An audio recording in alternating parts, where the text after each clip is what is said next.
책임 많아 살았네. 물붓듯이 부으시네. 주의 은혜 줬거라. 사랑 없는 거리에 나 험한 산길을 맬때 주의 손을 굳게 잡고 찬송하며 가리라.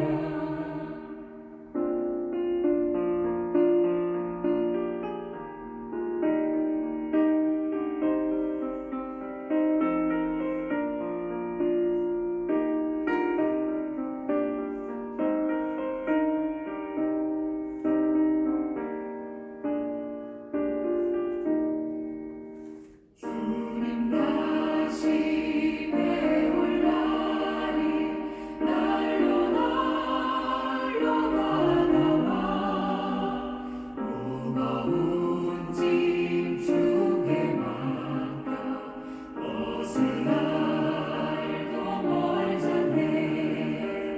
나를 위해 예비하신 고향 집에 돌아가 아버지의 품 안에서 영원토록 살리라.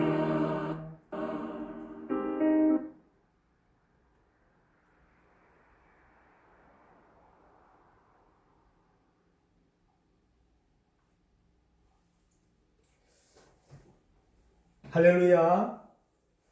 오늘은 우리 세계 선교사 새벽기도에 참여하신 선교사 여러분들 환영합니다. 묵상기도 드림으로 2021년도 12월 31일 오늘은 세계 선교사 송구영신 특별 새벽기도회로 살아계신 하나님께 드리겠습니다. 기도하시겠습니다. 하나님은 영이시니 예배하는 자가 신령과 진정으로 예배할지니라. 하나님 아버지 감사를 드립니다. 세계 선교사 새벽기도회에 오늘 참여하여 하나님께 영광을 돌리고자 하는 우리 모든 선교사님들에게 하나님께서 축복하여 주시고 2021년도 정말로 하나님께 가까이 하면서 살아왔습니다. 하나님으로 말씀으로 인하여 갈급한 영혼이 위로받고 나아갈 방향을 제시하고 새로운 영혼을 전도하며 사역에 더욱더 최선을 다해왔습니다. 삶을 전적으로 하나님께 맡기면서 세계에서 선교하시는 우리 모든 선교사님들 하나님께서 함께 해주시고 2022년도에는 정말로 동일한 은혜와 축복으로 주님께서 도와주시고 영광 돌릴 수만 있는 우리 선교사님들 모두가 되게 하여 주옵소서. 예수님 이름으로 기도드리옵나이다. 아멘. 이 시간에 여상일 선교사님 이어서 기도해 주시겠습니다. 오신 아버지 하나님, 오늘 우리 선교사 기도회 송구 영신 예배로 들을 수 있도록 은혜 주셔서 감사합니다. 아멘. 참 지난 우리 2021년도 한 해를 돌아볼 때 그야말로 어느 누가 찬송을 통해서 고백했듯이 모든 순간순간이 주님의 은혜로 채워졌음을 이 시간 고백하지 않을 수 없습니다. 하나님 아버지, 그동안 지난 날 어려운 여건 중에서도 오늘이 있게 하시고 이 어려운 여건일수록 더욱더 우리 마음 모아 시간 모아 주 앞에 부르짖어 기도할 수 있는 특권도 주신 것을 생각할 때 감사합니다. 아멘. 주님 앞에 더 성실하게 살지 못했고 주님 앞에 더 알차게 순종하지 못했고 주님을 더 뜨겁게 사랑하고 증거하지 못했던 지난 많은 날들도 있었습니다만은 그런 가운데도 오늘까지 저희들을 생명 연장시켜 주시고 주님 저희들 오늘까지 맡겨주신 이 일터에서 저희들을 소환하지 아니하시고 끝까지 지켜주시고 넘어지고 주저앉을 때마다 일으켜주신 주님의 손길이 함께 하셨음을 우리가 이 시간도 고백합니다. 참 저희들이 무엇이간데 주님 저희들 이렇게 사랑하시고 은혜 주셔서 오늘 있게 하신 주님 앞에 영광과 감사와 찬송을 보여드립니다. 주님 또 이제 새해가 이제 우리에게 또 안겨질 텐데 주님 감사합니다. 귀한 새해 또 우리에게 주실 때 순간순간 함께 하셨듯이 더욱더 우리에게 은혜 주셔서 더욱더 분발하게 하시고 주신 사명감으로 우리 가슴 뜨겁게 하시고 주신 사명 어떤 여건 속에서도 잘 감당할 수 있도록 주님이 복을 주시기를 원합니다. 지난 한 해 동안도 저희들을 위해서 기도하고 또 도울 수 있는 도움의 손길들 준비해 주셔서 감사합니다. 새 한 해도 더욱더 주님 더 많은 기도의 무릎들과 도움의 손길들을 주셔서 주신 사명을 성실하게 잘 감당할 수 있도록 하나님 복 주시기를 원합니다. 오늘 이 자리에서 함께 기도하면서 또 몸과 주 앞에 부르짖고 하고 싶은 우리 많은 동역자들이 있지만은 각각 여러 가지 어려운 여건 중에 있고 병석에 있고 주님 병상에서 하나님 마음속으로 이 자리에 함께하는 우리 모든 환우들 위에도 하나님 같이 하여 주시고 새해에는 더욱더 건강하게 주님 함께 주님 이 자리에서 기도하며 주 앞에 영광을 돌릴 수 있도록 주님의 은혜 베풀어 주시기를 원합니다. 예상치 않게 또 태풍으로 인해서 어려움을 당하는 우리 세부와 우리 모든 비사야 지역 피해 지역들 위해 하나님 함께 하시고 어려운 여건 중에서도 이 시간을 기억하고 동참하는 우리 모든 동역자들 위해 은혜를 주시기를 간절히 기도하고 원합니다. 또한 주님 북한 땅에 갇혀있는 우리 동역자들도 있고 또한 주님 재판 중에 있는 우리 동역자들도 있고 어디서기 주님 일어나기 위해 병상에서 일어나기 위해서 주님의 어려운 주님 이렇게 생명의 어려움을 위협을 당하면서도 입원하고 있는 우리 모든 동역자들 일일이 기억하시고 이 시간도 주의 위로의 손길과 추례의 강손으로 함께해 주시기를 원합니다. 어려운 여건 중에서 주님 오늘까지 앞장서서 이 기도회를 인도하신 우리 모든 앞선 일꾼들을 위해 우리 동역자들을 위해 하나님 기억하시고 위로하여 주시고 시혜물을 공급해 주시고 앞날의 비전을 보여주시고 함께 나아갈 수 있도록 인도해 주시기를 원합니다. 이 아침도 우리 주님 이영규 선교사님 말씀을 증거할 때 주의 능력으로 함께 하시고 과거에도 몇 시간 동안 우리 몇 시간 우리와 함께 할 때 하나님이 시간 은혜 주셨던 주님 오늘 이 마지막 시간에 우리 선교사들에게 꼭 필요한 말씀을 주의 뜻을 분명하게 증거할 수 있도록 주님이 은혜 베풀어 주시기를 원합니다. 순서에 따라서 우리 말씀 듣고 또 함께 마음 모아 기도할 때 주님 귀 기울여 주시고 응답하여 주시고 주님 홀로 영광을 받으시옵소서. 예수님의 이름으로 감사하며 기도합니다. 아멘. 아멘. 하나님의 말씀 전도서 3장 1절에서 9절 말씀까지 받들어 있습니다. 범사가 기한이 있고 천하 만사가 다 때가 있나니 날 때가 있고 죽을 때가 있으며 심을 때가 있고 심은 것을 뽑을 때가 있으며 죽일 때가 있고 치료할 때가 있으며 헐 때가 있고 세울 때가 있으며 4절 울 때가 있고 웃을 때가 있으며 슬퍼할 때가 있고 춤출 때가 있으며 돌을 던져 버릴 때가 있고 돌을 거둘 때가 있으며 안을 때가 있고 안는 일을 멀리할 때가 있으며 6절 말씀 찾을 때가 있고 잃을 때가 있으며 지킬 때가 있고 버릴 때가 있으며 찢을 때가 있고 꿰맬 때가 있으며 잠잠할 때가 있고 말할 때가 있으며 8절 사랑할 때가 있고 미워할 때가 있으며 전쟁할 때가 있고 평화할 때가 있느니라. 9절 일하는 자가 그의 수고로 말미암아 무슨 이익이 있으랴. 아멘. 이 시간에 묵묵히 이 길을 가게 하소서 탄자니아 이미경 선교사님 특송 읽겠습니다.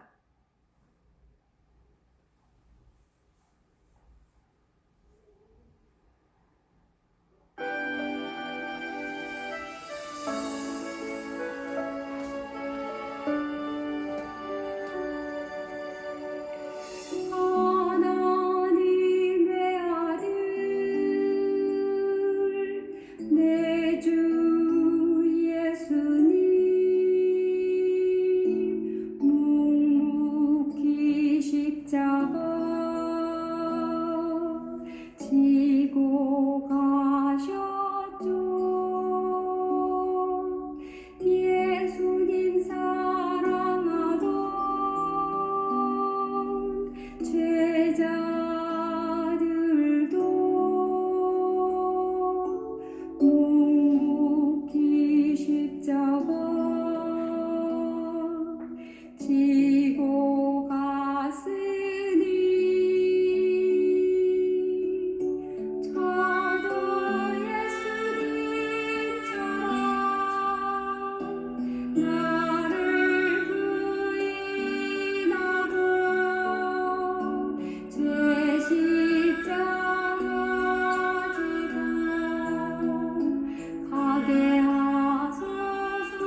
아멘. 우리 하나님께 영광 돌리면 박수합시다. 네, 감사합니다. 이 시간에 이제 2021년도 마지막 송구 영신예배 특별 새벽기도에 아주 귀한 강사님을 모셨습니다. 이용규 우리 선교사님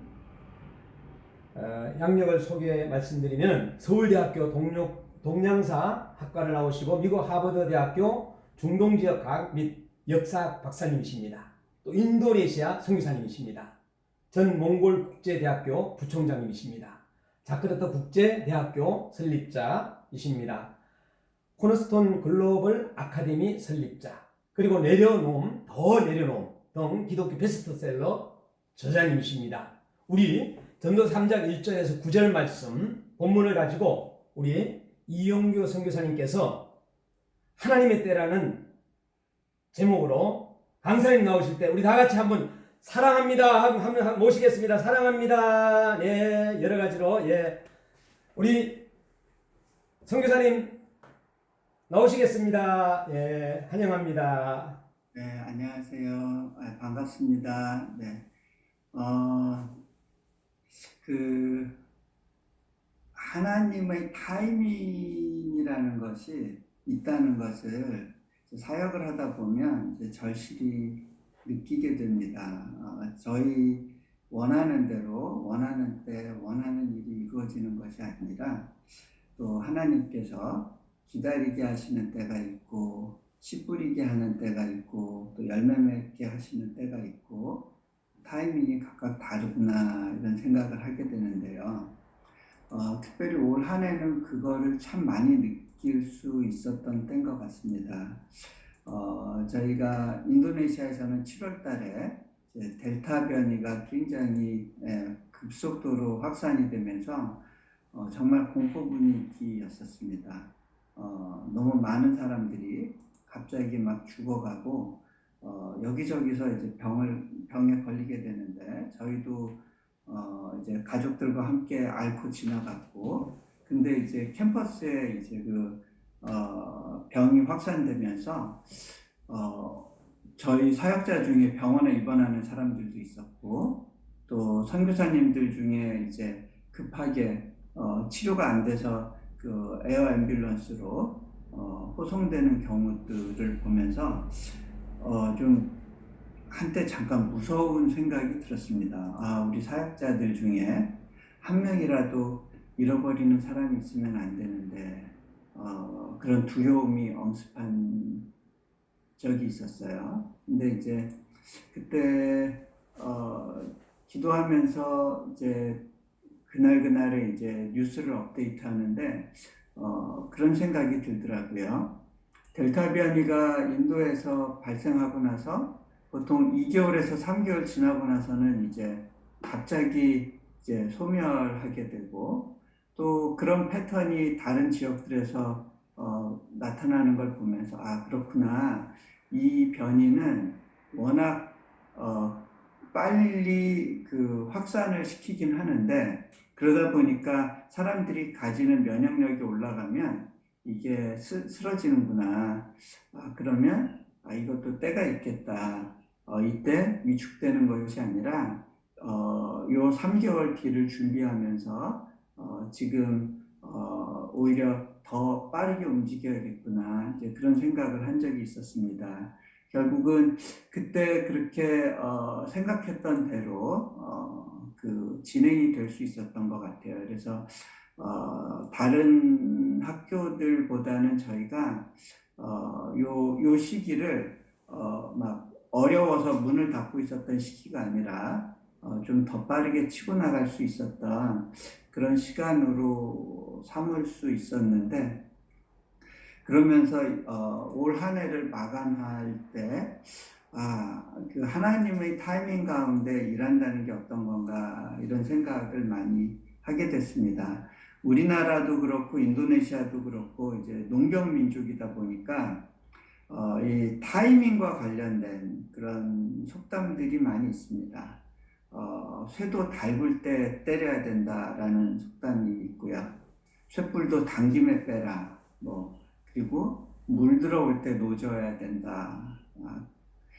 특별히 인도네시아에서 사역을 하면서 주기라는 것이 있는데 하나님께서 갑작스럽게 이렇게 타이밍을 열어주셔서 그 타이밍 가운데 급하게 가야 되는 고생스럽지만 그 단계를 넘어가야 되는 그런 시간들을 주실 때가 있습니다.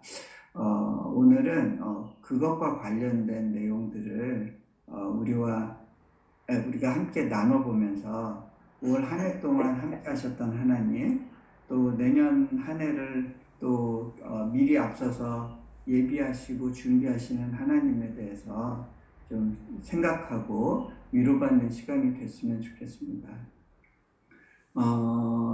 그 하나님의 타이밍의 절정은 제가 볼 때는 예수님의 탄생에 참 굉장히 많은 부분 녹아 있다고 생각이 들어요.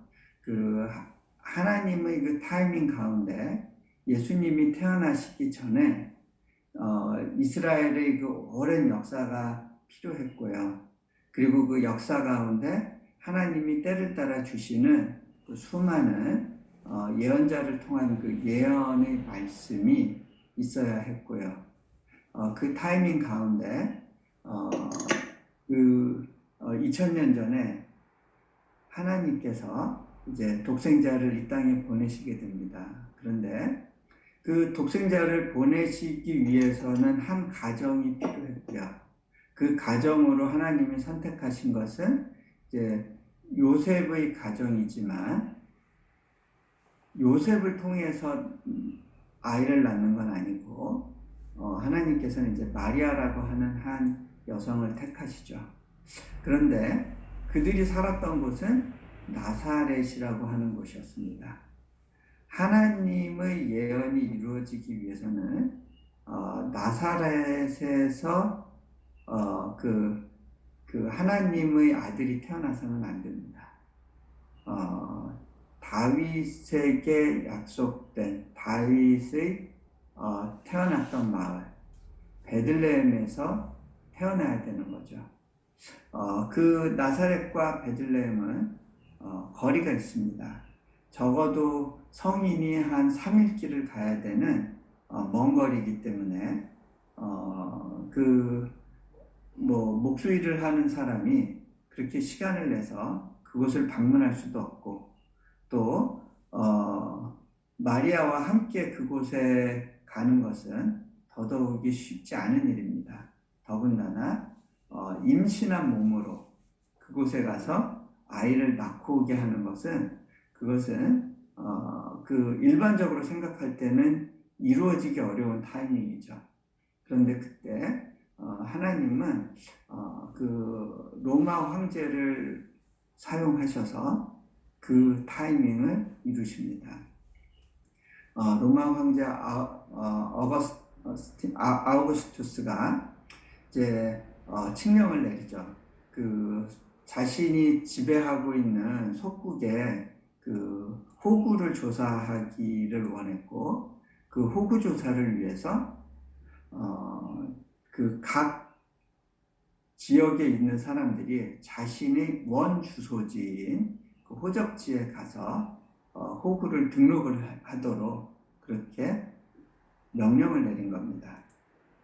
아구스투스가 그 타이밍에 그 명령을 내린 것은 아구스투스는 자신을 위해서 자신의 그 권력 유지를 위해서 그 일을 했다고 생각했겠지만 그것조차 하나님의 타이밍 가운데 있었습니다.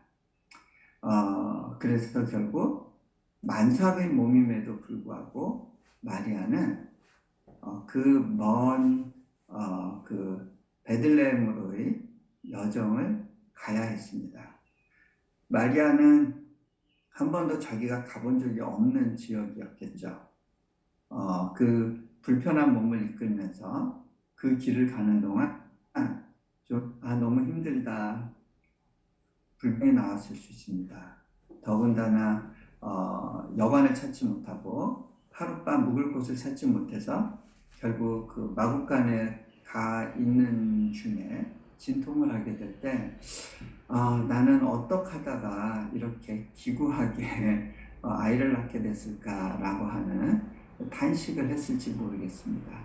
그런데 그것이 바로 하나님의 정확한 타이밍 가운데 있었다는 겁니다.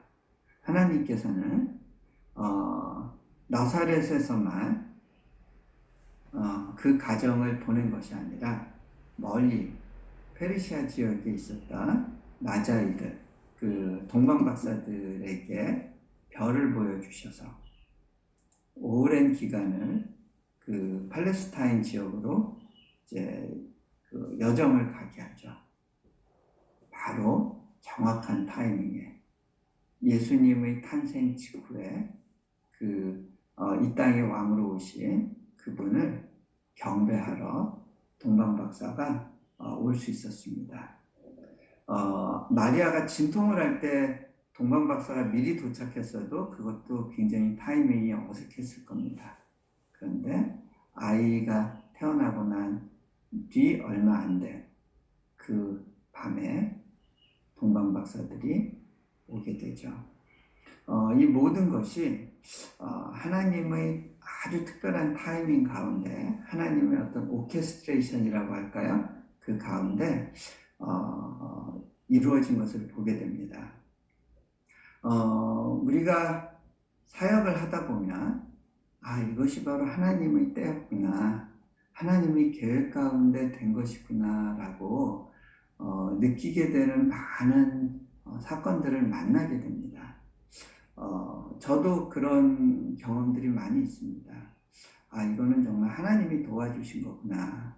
그거를요. 근데 왜 그 가나의 혼인잔치 비유 그 이야기를 보면 거기에 이제 그 기적에 등장하는 그 인부들이 있죠. 거기 일꾼들이 있는데 거기 그 말씀에 보면 그거에 대해서 이런 표현이 나옵니다. 오직 물떠온 하인들만 알더라. 예, 실제로 그 현장 가운데 하나님이 시키신 일을 한 사람만이 깨닫게 되는 하나님의 타이밍이 있는 것 같습니다. 올해 저도 이제 그런 걸 많이 느꼈는데요. 실은 미국에서 이제 우리 그 건축을 위해서 이제 큰 후원금이 들어오게 됐는데 그 후원금이 들어올 때 그 저희 학교 재단 이름으로 이제 그 송금이 될 때 저희 인도네시아 같은 경우는 스펠링 하나만 틀려도 돈이 입금이 안 되고 다시 이제 되돌리게 됩니다. 그 송금자에게 되돌아가게 되는데 그 중간 은행에서 계속해서 저희 학교 그 재단 이름을 미스펠링 하는 바람에 재정이 막 돌아갈 상황이 됐어요. 한번 돌아갔다가 다시 오고 막 그런 것들이 번복이 됐는데 그러면서 저희가 이거 제때 돈이 안 들어오면 안 되는데 하고 굉장히 걱정을 했었어요. 근데 결국 그렇게 해서 들어온 돈이 중간에 그 서신이 오고 가는 과정에서 그 리콜 신청이 한 번 있었어요. 그러니까 저희 계좌에 돈은 들어왔는데 그것이 블럭이 되고 있는 걸 몰랐다가 저희가 돈을 찾으려고 보니까 또 문제가 됐습니다. 이거 어떡하지 하고 또 보내주신 쪽하고 어렵게 통화하고 은행하고 얘기하고 그렇게 오고 가다가 결국 그것이 딱 풀렸는데 풀리고 난 다음 날 보니까 그 오미크론이라고 하는 변이 문제로 인해 가지고 인도네시아의 환율이 출렁하면서 한때 올해 최고치가 달러가 가장 고점을 찍는 그 시점이 다음날 됐었어요.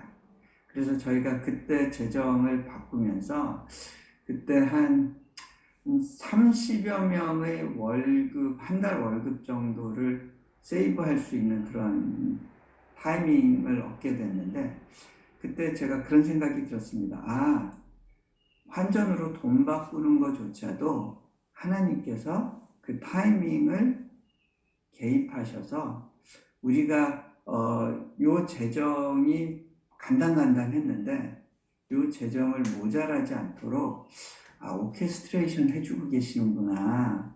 하나님께서 이런 것까지도 관여하시는구나라는 거를 그때 이제 깨닫고 고백한 적이 있었습니다. 저희가 저는 이제 몽골에서도 사역을 해봤고 또 인도네시아에서도 사역을 하고 있고 또 사역을 하면서도 이렇게 크게 재정을 일으켜야 되는 데다가 또 막 대규모로 어떤 그 투자를 하는 마음으로 뭐 이렇게 쏟아부어야 되는 그런 시간들을 지나게 되고요. 또 여럿이 같이 일하다 보니까 또 여러 개의 일들을 하다 보면 그때그때의 어떤 타이밍에 맞게 그 집중해줘야 될 때와 잠시 물러서서 관망해야 될 때가 있는 것들을 이제 보게 됩니다. 그러다 보면 이제 그 환율에 대해서도 또 회사를 운영하는 방식에 대해서도 여러 가지로 좀 접하고 공부를 해야 되는데요. 회사들도 이렇게 보면 주기가 있는 것 같아요. 투자를 해야 될 때가 있고 투자한 것을 거두는 때가 있고 제가 보면 대체로 그 주기가 4년에서 6년 정도가 되는 것 같아요. 무언가가 투자가 되고 그것이 한 사이클을 돌게 되기까지는 이제 그런 시간이 걸립니다. 세상에서는 그 회사에 대한 평가가 계속 달라지죠. 그렇기 때문에 그 회사의 주가가 일정적으로 유지되는 것이 아니라 계속 등락을 거듭하면서 변동을 하게 됩니다. 하지만 그 주가가 변한다고 해서 상황이 막 바뀐다고 해서 회사가 가지는 내재 가치가 바뀌는 건 아닙니다.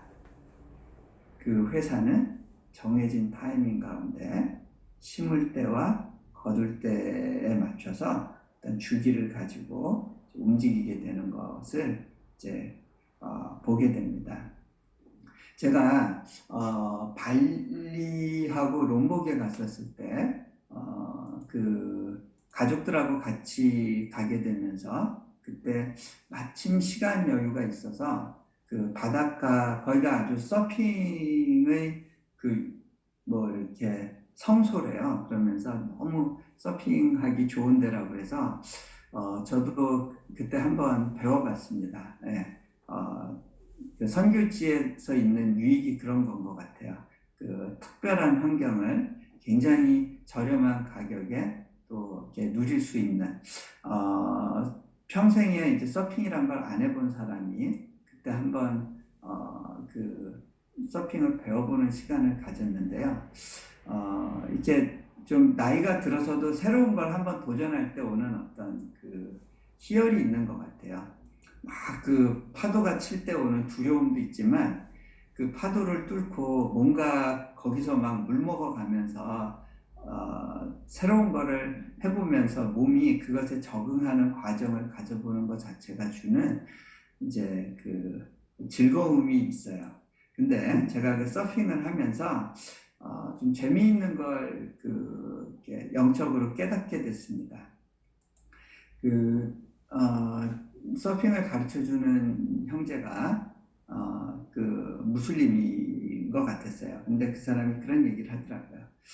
사람들은 이 서핑을 할 때도 그렇고 뭔가 자기가 그 히어로가 되는 그 순간을 늘 생각하고 그런 모습으로 서핑하는 사람들을 보면 부러워하고 그럴 텐데요. 근데 이것을 지나가는 과정 가운데 반드시 꺼수사한을 거쳐야 됩니다. 그게 뭐냐면 이제 어려움, 고난이란 것을 반드시 지나가야 그런 그 자세로 서핑을 하게 된다라고 하는 그런 이야기를 했어요. 제가 이 친구 봐라. 신앙은 다른데 나름대로 말하는 걸 보니까 깊이가 있네. 이제 그런 생각을 하면서 이제 그 서핑을 하는 가운데 이게 하나님 나라의 일을 하는 방식하고 비슷한 부분이 많구나라는 것을 깨달았어요. 그건 뭐냐면요. 이 서핑이 타이밍이 굉장히 중요하더라고요. 제가 사역에서 배운 것도 그렇고 서핑에서도 배운 것은 제가 파도를 일으킬 수 없다는 겁니다. 파도는 기다려야 됩니다. 파도를 만들어서 탈 수 있는 사람은 없습니다. 파도를 기다려야 되는데 결국은 서핑은 파도가 다 해주는 겁니다. 하지만 그 파도를 타기 위해서 그 파도를 기다리는 사람이 해야 되는 것들이 있습니다. 그것은 뭐냐면 이 파도가 이렇게 다가올 때 패들링을 하다가 그 보드 위에 올라타줘야 돼요. 정확한 지점에 올라타서 자세를 잡고 균형을 잡아주는 겁니다. 처음엔 이거는 별로 운동이 되겠어? 그런 생각을 했는데 이것이 엄청난 운동이 되더라고요. 왜냐하면 몸 전체의 근육을 밸런싱을 해준다는 것 자체가 굉장한 체력 소모를 일으킨다는 걸 알게 됐고 복근을 포함해서 다리에 충분한 근육이 발달이 되어 있어야만 안정적으로 이 서핑을 한다는 걸 알게 됐습니다. 파도를 타기 전에 몸이 준비해야 되는 부분이 있고 타는 과정에서 몸이 해야 될 일들이 있구나. 그거를 이제 깨달았습니다. 그런데 이 서핑을 할 때 파도를 너무 앞에서 타게 되면요, 확 꼬꾸라져서 물속에 이제 곤두박질 치게 되고요. 너무 뒤에서 파도를 타기 위해서 일어서게 되면 파도는 다 지나가고 뻘쭘하게 바다 위에 이제 떠 있는 상황이 될 수도 있습니다. 그래서 그 적절한 타이밍에 일어나 주는 것, 이것이 서핑 타는 사람의 일인데 이게 어쩌면 사역자의 일일 수 있겠구나. 파도를 기다릴 때는요, 납작하게 엎드려 있어야 돼요. 보드에 그냥 붙어 있어야 돼요. 저는 그 보드가 영적인 영역에서는 그것이 믿음을 의미한다는 생각이 듭니다. 믿음에 의지해서 납작 엎드려 있다가 파도가 부는 사인과 함께 하나님이 가라라고 하는 어떤 말씀을 주시면 그때 보드에서부터 일어나서 그 파도가 부는, 그러니까 파도가 탁 치는 그 순간에 균형을 잡아주는 것. 그것이 전부구나. 그런데 내가 보드를 움직이지 않는데 보드는 엄청나게 빠른 속도로 움직이게 되죠. 바다에서 헤엄치면서 하는 사역도 있을 겁니다. 그것은 굉장히 많은 에너지가 들고 또 스스로 하는 일이죠. 그런 사역으로 하나님이 부르신 경우도 있을 거예요. 그런데 어떤 경우는 이제 이런 서핑과 같은 방식으로 하나님께서 사역하시도록 부르시는 어떤 사역들이 있는 것 같아요. 그때는요, 파도를 기다리고 믿음에 의지해서 붙들려 있다가 일어서는 그 타이밍을 잘 잡아주는 것, 그것이 사역에서 굉장히 중요한 포인트겠다, 그런 생각을 하게 됩니다. 그 믿음의 타이밍이라고 하는 것은 그런 걸 것 같습니다. 하나님께서 여호수아에게 요단강을 건너라고 명할 때 그 제사장들을 시켜서 여호와의 법궤를 메고 먼저 그 발을 요단강에 들이게 합니다. 그 믿음이 없었던 시기에 이스라엘 백성들을 건너가게 하실 때, 홍해를 건너게 하실 때는 그냥 홍해를 먼저 가르시고 이스라엘 백성들이 들어가게 하셨다면 요단강을 건너게 하실 때는 먼저 제사장들이 발을 물에 적시도록 그렇게 인도해 가셨습니다.